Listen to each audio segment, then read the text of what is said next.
injustice that's happening to my people. At a public meeting of the Reparations Commission, people spoke out, sometimes passionately.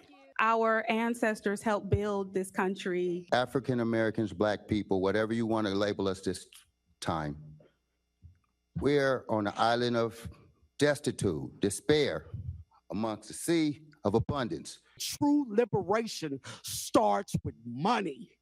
The AB 3121 Task Force meeting is now called to order. The task force was set up by the state legislature in 2020 to develop proposals for compensating California residents who are descendants of enslaved people. This task force is designed to examine the harms associated with the enslavement of Black people, African Americans in this country, as well as the legacy of the harms of enslavement. What do we want? Reparations!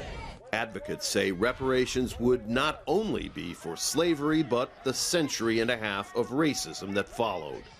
And we think about over time, whether you want to start with the Jim Crow laws, whether we want to think about moving forward with the redlining with real estate, the horrors of discrimination, segregation, all of those things followed slavery and have continued, I think, to plague us through today.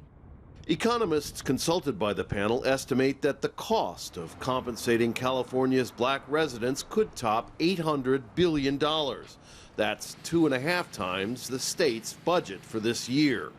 The task force chair says reparations may not be limited to money.